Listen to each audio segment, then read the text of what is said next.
Hello and welcome to the show. My name is Ben and this is The Color of Innovation, brought to you by the United Nations Development Programme. In this show, we cover stories of innovation from across the Arab states. In each episode, we examine some of the most pressing development challenges in the region through the voices of everyday people, social innovators, and of course, our colleagues who are pushing the boundaries of development to find new solutions. Following the 2011 revolution that saw the removal from power of longtime President Ben Ali, Tunisia has gradually gone through a process of decentralization where local governance has been improved and the previous concentration of power has given way to more democratic forms. Tunisian youth have stood at the forefront of calling for these reforms, and strengthening local governance is seen as one of the best tools in articulating their voices and guaranteeing participation in the political process. Empowering local actors is also a way to give rise to a new political class, providing opportunities especially for people who have previously been excluded from politics. We reached out to some of the Tunisian youth for their opinion about the current situation in Tunisia and whether they feel that the post-revolution reforms have given them a larger say in the decision-making process. Here's Nada Al-Tifi from Tunis. Hello, I am Nada Al-Tifi, a medical student from Tunisia, and I have 21 years old, and I'm an activist in the civil society. Well, when it comes to youth and their opportunities to influence decision-making, I would like to say that the positive side is that in Tunisia, we have recently gone through a major turning point in our country, and youth have proven a great dedication for their country and their future, electing their presidents, organizing several campaigns to save Tunisia economically and even environmentally, which shows their enormous sense of patriotism. Yet, this same youth is still far away from decision-making. No confidence in their potential, no opportunities given for them to speak up their voices and discuss with deputies to have part in the decision-making. They are still not believed in from these deputies or these decision makers. They are still not asked when doing reforms and changes. They are not believed in and they are not giving opportunities.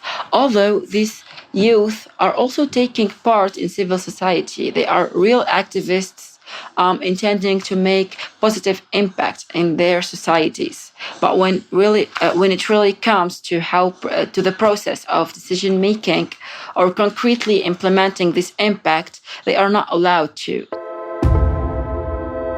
As we heard, a lot of frustration and dissatisfaction still exists, despite Tunisia being hailed as a model of democratization in the region.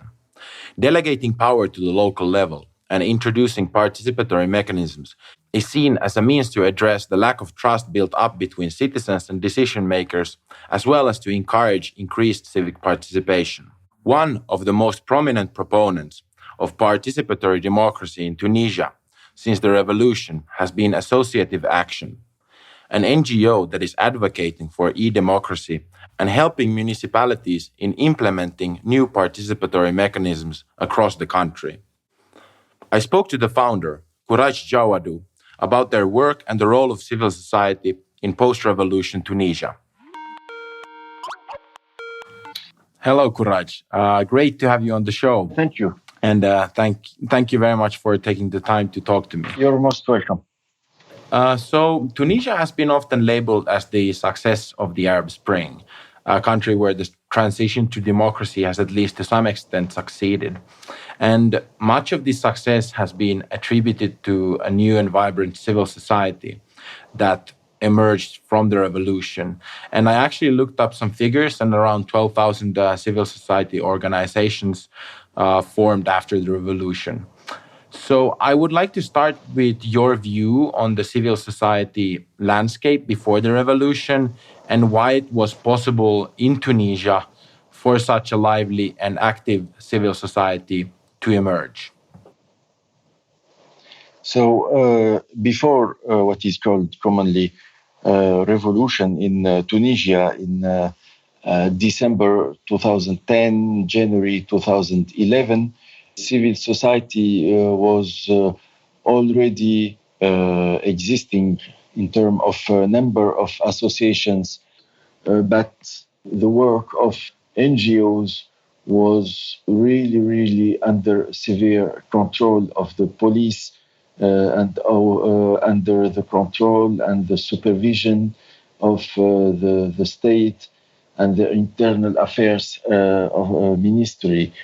Before the revolution, civil society in Tunisia were not able to act in a free way.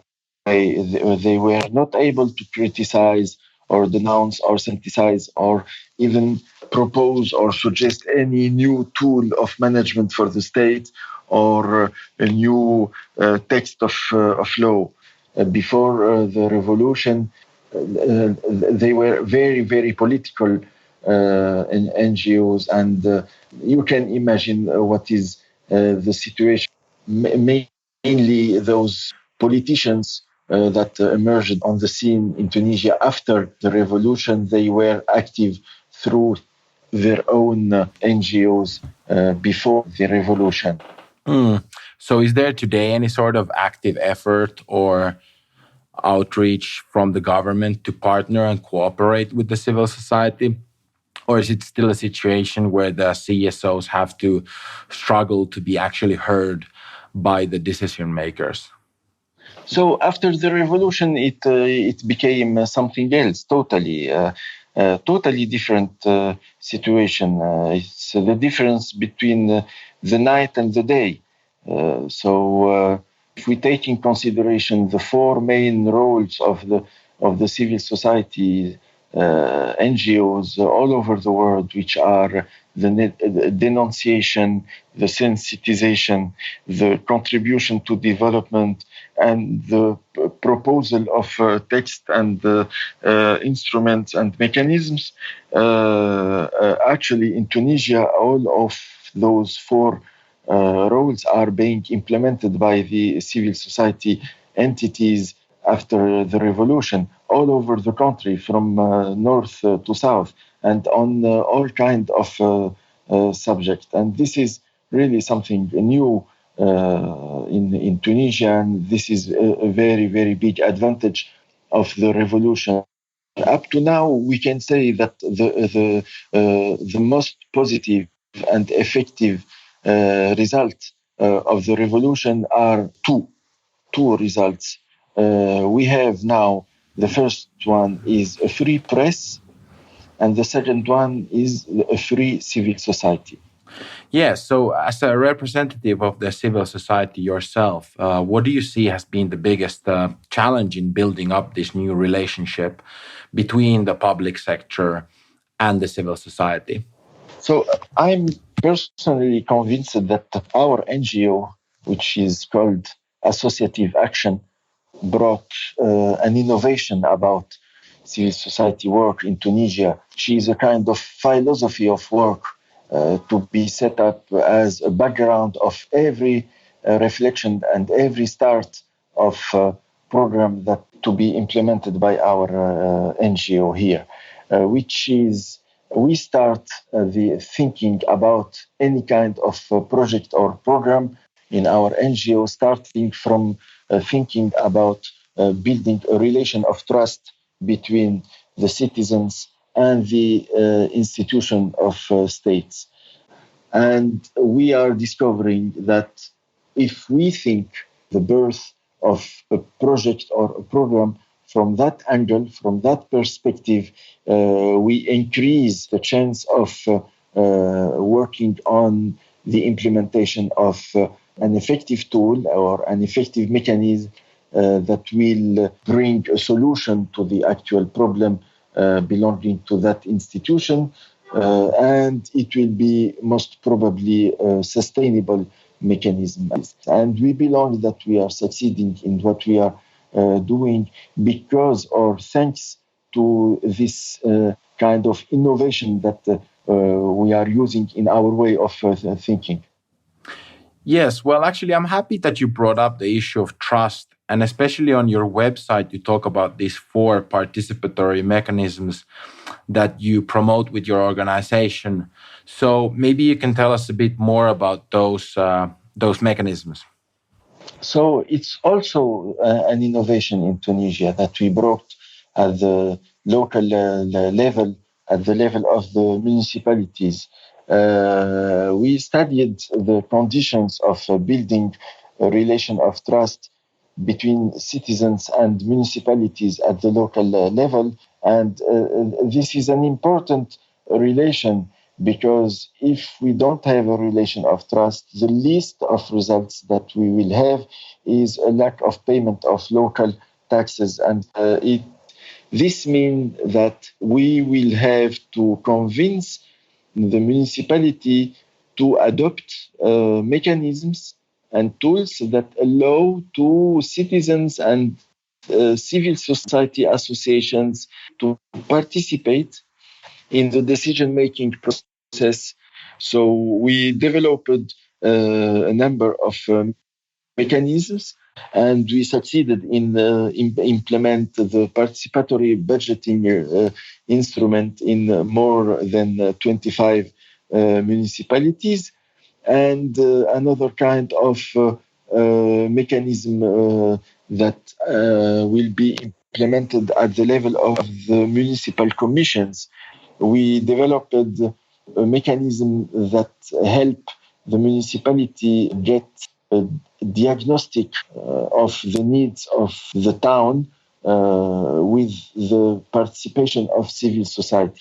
In parallel of that, in parallel of the implementation of our mechanisms, we were proving to all the municipalities and mainly to the local collectivity ministry at the level of the state, we were proving to them that those mechanisms could be applied at the level of all the municipalities without taking in consideration their financial means, etc., etc. So it's a matter of principle. I wanted to ask you because a lot of people that I've been talking with about the situation of governance in Tunisia have highlighted the local level when it comes to participatory democracy. So do you see this as something that can be scaled up to the national level as well in the future?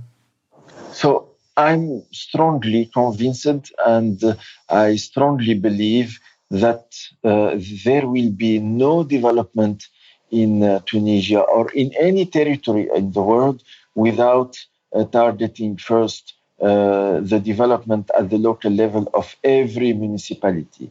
We have to consider, and politicians must consider the whole territory as a grid, and every municipality is a piece of this puzzle. I'm very optimistic about it. And if politicians are saying that we have to wait for a whole generation to see Tunisia developed, etc., I don't believe that. I believe it can be very, very fast. The only obstacle is the political will of those elected at the level of the government, because we don't have to forget what is the situation and what was the situation of municipalities. Municipalities were the house of the local mafia who share between them the local investments and the local money without taking in consideration any wellness of the citizens. Corruption was the main tool that manages the municipalities, and these mafia groups still exist. So what has been the reception of the citizens, and has there been anything that has surprised you when introducing these reforms in municipalities around the country?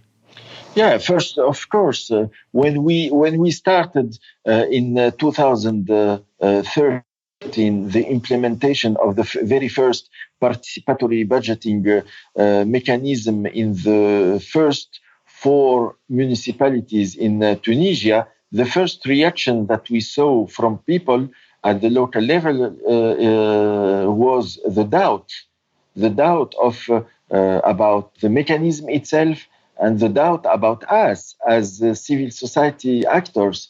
We were asked questions like, who are you to come here what is your interest to come help us? What is your objective to work with the municipality? Who tells us that you will improve the municipality? We were facing severe doubts, but we were expecting that, of course. We were not surprised at all, but we were very patient. We were and the doubts that were existing in the spirit and in the mind of the citizens at the end of the day switched to a very positive surprise. Of course, some doubts still exist in the mind of the citizens. There are a lot of pedagogy still to be done by the ministry itself, and the ministry itself should not pose any obstacle to the civil society that wants to make the municipalities a center of development and the center and the source of hope and wellness for the citizens. Okay, Courage, it's been a pleasure. Thank you very much for taking the time to talk to me. Thank you very much, Ben. Thank you for your interest in our work, and I wish you success. Oh, thank you very much, and good luck to you too. Thank you. Bye-bye. UNDP in Tunisia has been supporting the growing civil society since the revolution and is working with the government to provide solutions to strengthen the link between citizens and the state. New innovations within participatory democracy, transparency, and supporting citizen engagement have been at the core of this work. I talked to Eduardo Lope Mangisidor, who is program specialist on rule of law and social cohesion, about the rise of civil society and the types of experiments UNDP is exploring to enable civic participation. Okay, Eduardo, I think we lost our intro there because of connectivity issues, but once again, welcome onto the show. It's great to have you here. Thank you, Ben. And let's start with if you can describe the civil society landscape today in Tunisia from UNDP's perspective. Okay, great. Yeah, so in fact, since the 2011 January Revolution, there has been a very important development, both in terms of numbers, where there has been a significant increase in the number of existing associations. This is due mainly to an enabling legal framework with a series of laws that have been adopted that have allowed to have this space for civil society and ease, in fact, the procedures to create associations. Another very important characteristic of the landscape is also the qualitative development of civil society, where in fact they have played a very important role during the democratic transition and have been a very important actor in favor of social cohesion and democracy at large, which has been, among other, consecrated with the Nobel Peace Prize in 2015, where we had the quartet that was part of the national dialogue that was awarded this prize. I think that we can say that civil society is now a trusted stakeholder and that necessary space has been created for it to be involved in the public affairs, both at the national and the local level. So with my previous guest, we've focused on implementing forms of participatory democracy on the local level with municipalities. Mm-hmm. Is this something you see taking root across the country, and are there any initiatives by UNDP to take these mechanisms to the national level? So yes, in fact, the democratic transition has allowed to create a space for innovation and use of, for example, of e-participation mechanisms at the national and the local levels. I would say that the main contrast or difference between both levels of intervention is that while at the national levels you see in interventions initiatives that have been more structured and institutionalized, at the local level, these interventions have been smaller and adopted a pilot approach in the absence of a clear regulatory framework. So, for example, at the national level, one of the flagship interventions in terms of e-participation is the e-people platform that has been developed by the presidency of the government to ensure citizen participation, to allow citizens, among others, to make online claims, report cases of corruption, request information, suggest proposals, and launch alerts. Regarding the pilot intervention at the local level, it's true that there is this challenge to be able to institutionalize them, to be able to scale up the interventions, but there is also a willingness from the government to capitalize on these initiatives and see to which extent they can be useful and adopted by them. So, for example, UNDP, together with UN Women and UNESCO, have recently launched a project with the Ministry of Local Affairs and Environment that is currently testing ways in which hard-to-reach youth can be involved in the development of their communities, in local affairs, and the work currently being conducted by the newly elected municipalities. And the idea is, in fact, to set up an electronic platform that will codify this best practices to be able to facilitate the generation of lessons learned and see to which extent they can be scaled up. Yeah. So do you see these e-tools as kind of a way to build trust between the state and the citizens? Definitely.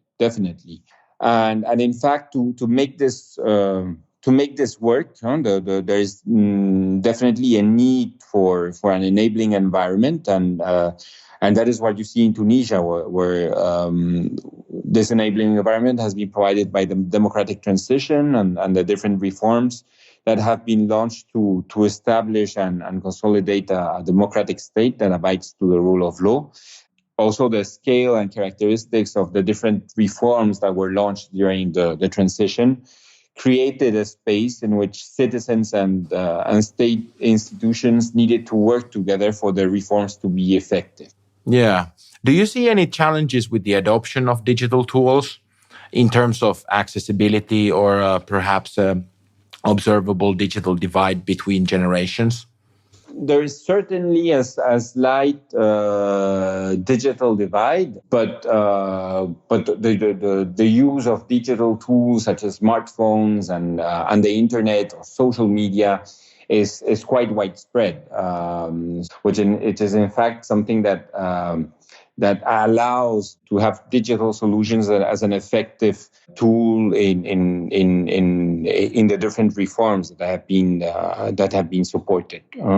And in fact, UNDP has invested significantly and intends to continue to do so in adopting digital solutions. There has been support that has been provided to allow that these institutions are able to better inform their citizens about their existence and their role, mainly through the development of websites and social media.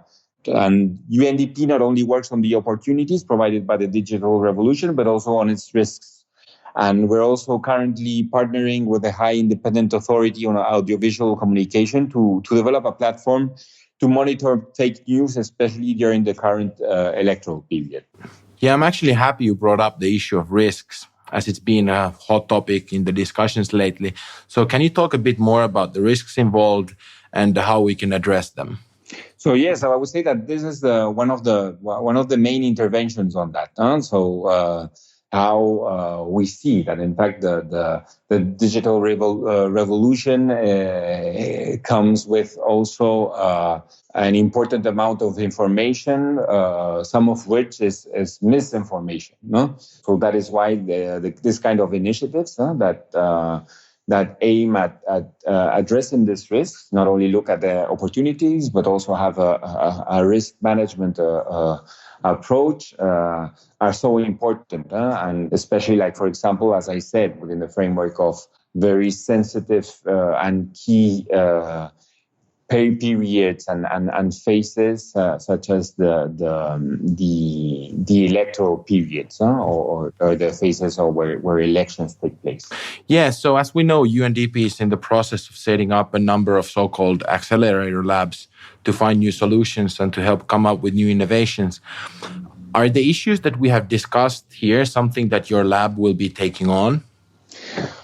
So definitely. I mean, especially since UNDP has in fact been working on a series of initiatives that in a certain way related to civic participation. Like, for example, we have been working a lot on seeing how we can unlock the potential of youth in identifying responses that can contribute to the SDGs, where we aim at identifying and supporting the development of innovative solutions that youth can themselves implement to contribute to the achievement of the 2030 agenda. Most of them tech-based. We're also looking at big data, especially social media and official statistics to monitor SDGs. In 2015, we already launched a pilot initiative where we tested social media analysis to monitor the corruption target of SDG 16. And so we have existing initiatives that we will definitely look at how the lab can provide coherence and maximize the impact and definitely civic participation will be at the heart of the work of the lab. Okay, Eduardo, thank you very much. It's been a pleasure talking with you, and good luck with your work. Thank you, Ben. As our guests have demonstrated, civil society has an irreplaceable role to play in creating a culture of participatory democracy that has its natural starting point in local governance. New innovations building trust between citizens and the state serve as a means to increase civic participation and ensuring the sustainability of reforms. If you want to learn more about the work of our guests and UNDP in Tunisia, see the description for this episode or visit our webpage at arabstates.undp.org to find more inspiring stories of innovation in the Arab states. This is all for today's episode, and as always, remember to share, subscribe, and leave a like.